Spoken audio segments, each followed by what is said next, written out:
Biedermann's world record now is held up almost 3 years. Larson Jensen, the American record holder, bronze medalist in Beijing, has retired. Jensen and Vanderkay were the 2 Americans who competed in this race in Beijing. And so, as we see, we have some international swimmers in this too. Mess Glesner from Denmark, 23-year-old, now coached by Dave Salo. He'll be out of lane 1. Mateo do Angulo from Florida State will be in lane 2. And here's an Olympian, silver medalist in 2009 World Championships, Os Maluli. Charlie Houchin will be in lane 4. Fastest prelim time here. Connor Jager from the University of Michigan is in lane 5.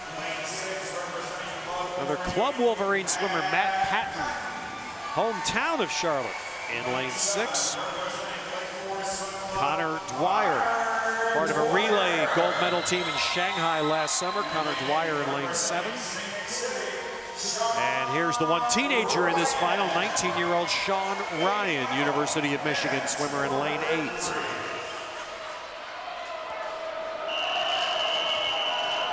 And so Maluli, who's got, that's some serious cred, 15 silver in the worlds in this distance.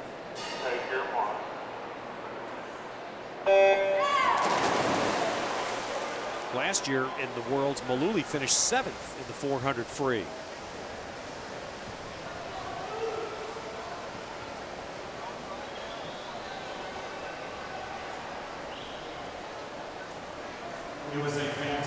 So this is the one race here that really has more of an international flavor to it. Yeah, and exactly. I'm sitting here looking at the top times in the world from the last 2 years, and no Americans. Lots of great Asian swimmers, obviously the top 4 in the world, all from China or Korea.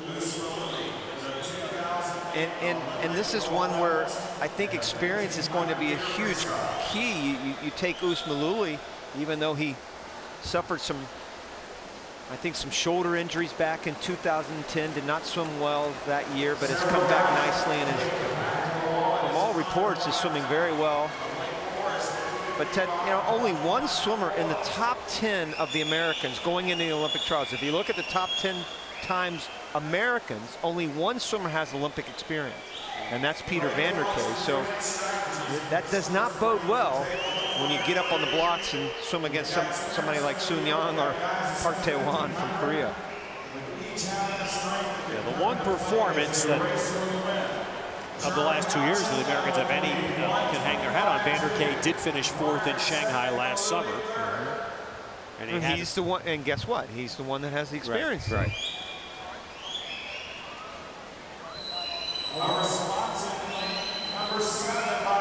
Connor Dwyer's got the lead here as we come into 200.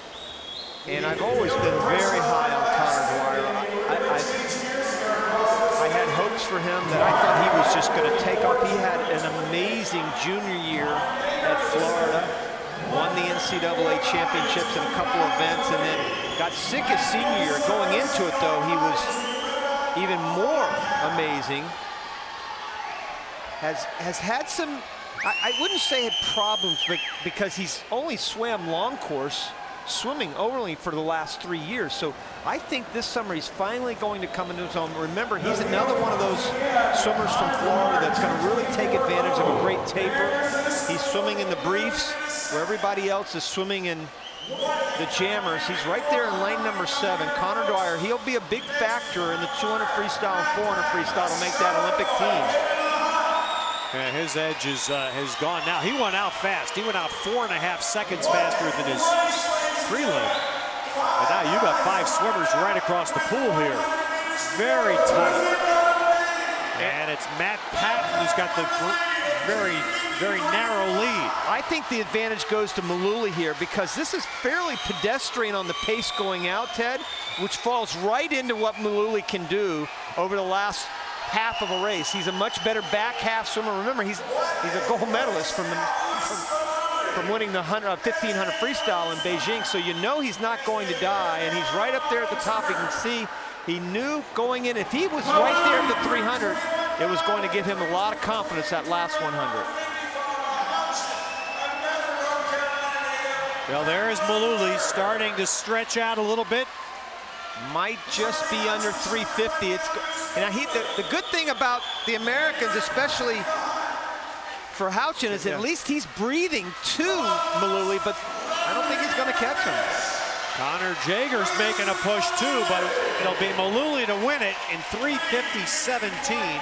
Houchin gets second and Jager third.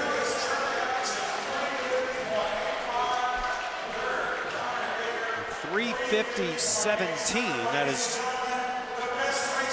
3 seconds off of a top 10 time in the world. Well, it was exactly, they played right into Usmalouly's hands, though. It was just the perfect strategy for him. Here's the 100 mark, I mean the 300 mark. Look at that. You got 1, 2, 3, 4, 5 swimmers, all with a chance right there. There's Dwyer that took it out so fast.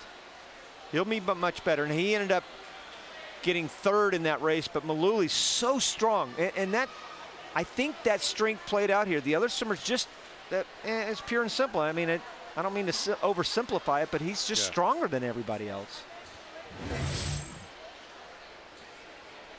Well, a 400-meter freestyle title for Mullooly. Houchin and Jager take second and third, and Os Mullooly has joined us. Congratulations, Os. Well, Rowdy Gaines said that. Did that the way that race played out, was that right into your hands? Yeah, I think so. I just wanted to kind of try to negative split, see where I am in the 200, and then try to make a push for the final 100. I think that's what happened. Ted and I were talking about during the race that you had some shoulder issues a couple of years ago. Are you healthy, first of all, and how do you feel in the water? It's crazy how much I've struggled with that shoulder injury. Now it's like a moving target. Yeah. It goes from shoulder to scapular and stabilization. So it's a daily struggle that we're trying to deal with. And so you're still having problems with it? I'm 90% healthy, and I think these next couple months are going to be pretty decisive in my preparation. So this was a good chance for me to see where I'm at right now, and then go back to training and build towards the Olympics. If you had to pick one event that you really are aiming for, would this be at the top of the list, or is it still going to be the mile? I think it's not. There's no question about it. It'll be the mile. Right. And then trying to qualify for the 10K too. Just going to play around with that. Getting the open water scene in there. Yeah, just, you know, play around, keep things interesting. Right. That's good. I like that. Congratulations, those. Thanks very much. I like that. Open water does keep things interesting, doesn't it? We'll come back and we'll get a look at another Olympic champ.